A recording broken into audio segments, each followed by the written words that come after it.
Hi, good to be with you again today for our daily reflection from the YouVersion app. And today, Jenny, it's from... Yeah, it's Paul's second letter to the Corinthians. It's chapter 12, verse 9. But he said to me, so this is Jesus talking to Paul, "My grace is sufficient for you, for my power is made perfect in weakness." End of quote. End of quote.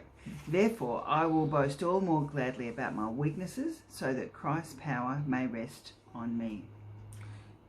Following on from yesterday a little bit. Yep, about weaknesses. about guarding your heart. Guarding your heart.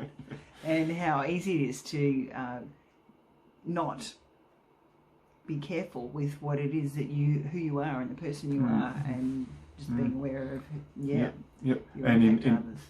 Yeah. Well, that's not quite what Paul... No, it's a little bit more than that, isn't it? Because... Well, he's saying he's not afraid to go there and be aware of the weakness of his behaviour and how it affects others. In actual fact, he's willing to say, when actually I feel weak in that gives me a chance to go, I think I need God's help.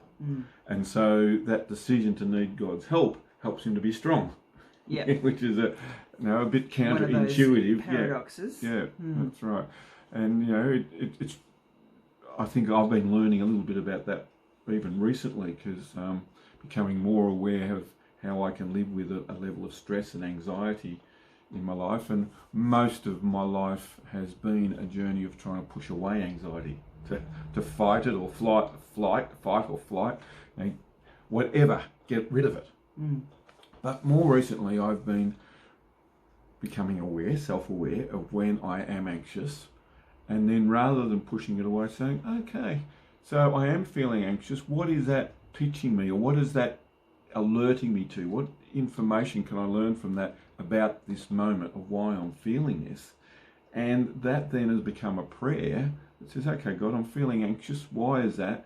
And what do I do in response to that?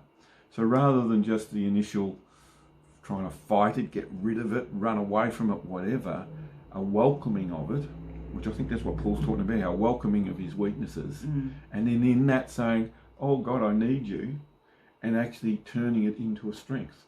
So it's been interesting, even in the past week, with some of the places where I have felt somewhat anxious, to see that turned around as I've welcomed it in this space. And I think that's what he's talking about in this.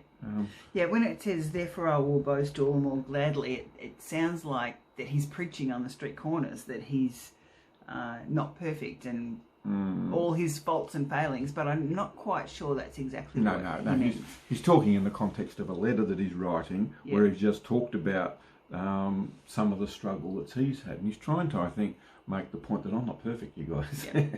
I'm just normal. Yeah, that's right. And yes, I'm calling you to a level of godliness and righteousness and holiness, but I do know that that's not an easy space, because I'm grappling with these things just as much as you are.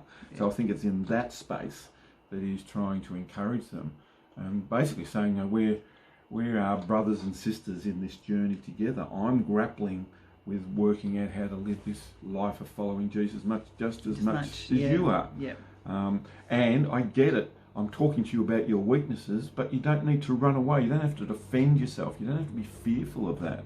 You can actually, in that space, find God's grace. Yeah, and pretty big thing for Paul, because he was such a good Jew. Like he grew up and knew all the right things and had done a lot of study, and he was up there in terms of his academic ability and knowledge of the scriptures and the laws, and that was what good Jewish men did. They were trying to dot every I and cross every T and make sure that they were right before God.